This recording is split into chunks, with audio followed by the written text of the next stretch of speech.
Hi, my name's Riley, and after procrastinating for over a year, I've finally decided to start pursuing YouTube content creation.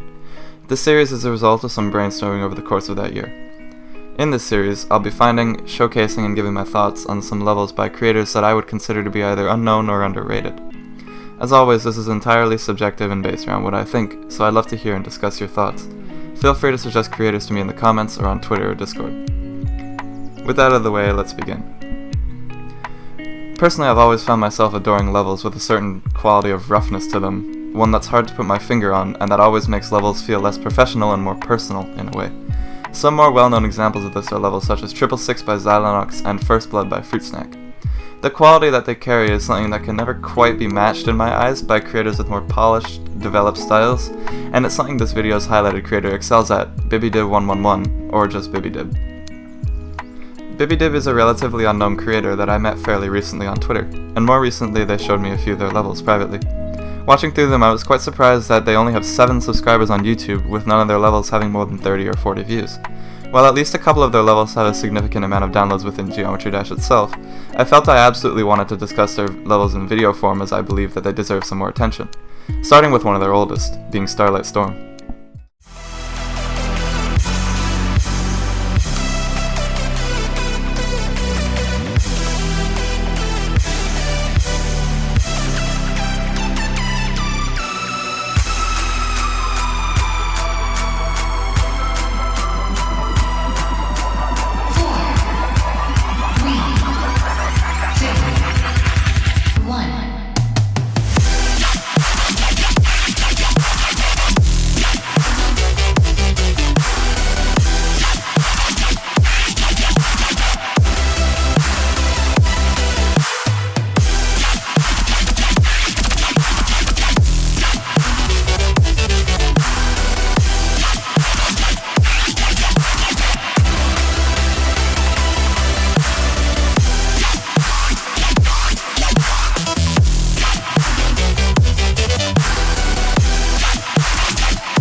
Starlight Storm sets as a precedent for the style that Bibby Dib builds through the rest of their levels.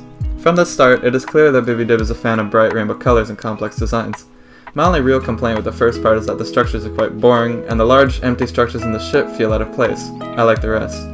The designs, background, and foreground all work quite well with each other, and this trend continues into the next part. This part sees quite a drastic shift where the designs and saws are replaced largely by bands of colored glow, as well as the background too being made of glow. However, the movements and pulsing serve to still let this part feel quite dynamic, even though it's out of place. The break before the drop keeps all the intensity provided by the song choice, and this intensity continues into the drop. Bibby Dib here uses effects such as flashes and transition screens to express the song, and coupled with the vibrant colors and constant shifting of designs, the drop does an excellent job at both feeling as intense as its song and being pleasing to watch. Some parts are lackluster, like this ship with its large undecorated structures and the mini waves suffering the same issue. However, I feel this is made up for by what I stated previously. I especially love the attention to detail in some places, with the very detailed designs and flashy, bright effects. One thing about this level is how closed off it generally feels, which you don't really notice until the ending where it opens into a background of mountains. This again does a great job at expressing this part of the song, and serves as a really interesting ending to this level in my eyes, even though the end screen is nothing to write home about. All in all, despite being somewhat unpolished, I like a lot of things about this level, and it shows off Bibby Dib's skill in effects at even this early stage, which is something he carries forth into his next level, Dispersion Beam.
Dispersion Beam is the first level of Bibby Dibs that I saw, and it didn't immediately stand out to me. The pre-drop definitely doesn't feel like it's on the same level as that of Starlight Storm, where here it is less dynamic, less varied, and feels significantly more boring. It's definitely not that bad, but it does bring down the experience of watching or playing the level because of what I mentioned, and I don't think it is very good. However, I actually feel like the end of the build-up does a great job at preparing you for the drop and conveying the sense of intensity that the song provides, similarly to what happened in Starlight Storm. Speaking of the drop, I absolutely love this level's drop. The constant flashes and changing designs in both the foreground and background perfectly represent the loud, aggressive song, and while the effects that are thrown in feel quite random and disorderly, they do still help to convey this feeling of intensity. The colors remain vibrant here, even more so than in the drop of Starlight Storm, with bright flashes of almost every color present.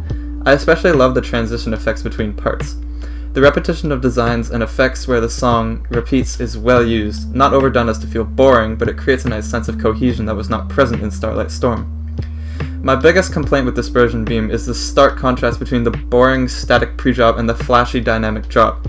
The contrast is very jarring, and the level almost feels like two different levels when you watch through it. All in all though, this level is definitely a memorable one to me because of its drop and further highlights some of Bibby Dib's skill with effects.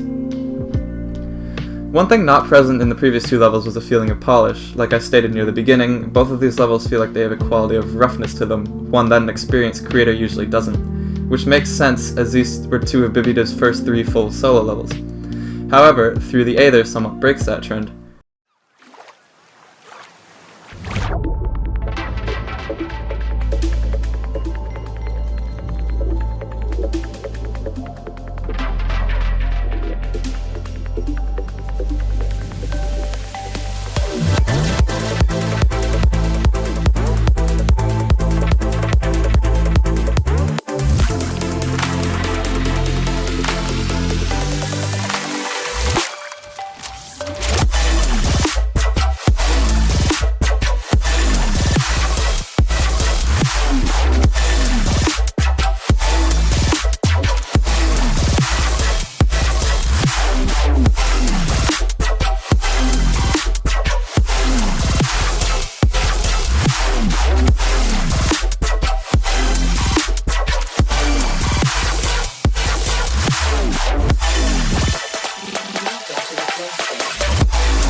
Through the Aether is a weird level for me, as most of the time I don't find myself enjoying levels that use the 9 circles effect heavily or call themselves 9 circles levels. This is kind of an exception to that. Bibby Dib takes a very unique approach to the quote 9 circle style levels that I haven't seen done very often, and uses his style to its full potential. Right away the sea-themed intro caught my attention, and while I'm sure it's there as a complement to the sounds of the song, it doesn't really feel like it belongs, even with the transition into the next part of the level. Here, Bibby Dib fixes most of the issues I had with the pre-drop of Dispersion Beam. The background work is much better, the colors and designs are more varied, and the level overall feels much more dynamic and fun to watch. It's difficult for me to put a finger on exactly why, but I really do enjoy this level's pre-drop, and it's certainly a big step up from Dispersion Beam's pre-drop in quality. The build-up also makes use of bright flash as well to accentuate the increasing intensity of the song, leading well into the drop. The drop of this level actually surprised me, as from the pre-drop I didn't really expect this level to be a 9 circles level, but I wasn't really disappointed either. The background and effects used in this level are incredibly dynamic and make for an excellent portrayal of the song's chaotic leads, and the foreground effects and speed changes used to signify the intensity changes in the level are also done very well. The designs aren't special, which is probably my only real complaint about this part. It definitely feels like the creator had potential to do a lot more with the structures than they did, and was limited quite heavily by the 9 circles effect, but it's not something I'd complain too much about considering the high highs of the drop. This is the first level of Bibby Dibs that I personally also found to be really fun to play, and this wave gameplay in the drop is some of the best I've played, synced well and not annoying at all to learn and practice. That's not to say that the previous two levels were bad, but I definitely enjoyed this one a lot more. Eventually this level leaves the wave game mode and enters the second half of the drop, and I think this part makes for a really welcome change. Everything here is flashing to the song, and even though it's not particularly fast or bright, it still feels intense and matches this part of the song nearly perfectly. Once again, the designs here are nothing special, but I don't really think it matters as much in this part, as the designs are not a main focus, and I think the player is meant to mostly focus on the flashes and effects as they play or watch it. The very final mini-cube of this level is a perfect example of this, with a very cool flashy effect that sticks out to me. I also quite like the end screen. The effect used here is quite clean, and the end screen is nice. Overall, BibbyDib has stuck with me as a creator that I think deserves far more attention than they're currently getting, and is one that I am definitely excited to see where they take their creating journey in the future. Their levels have been consistently improving, and both Dispersion Beam and Through the Aether highlight some of their high highs while showing their path towards developing and refining their own style. I hope that from the levels that I've shown in this video, you'll take an interest in BibbyDib's work and go give them some support for their future creations.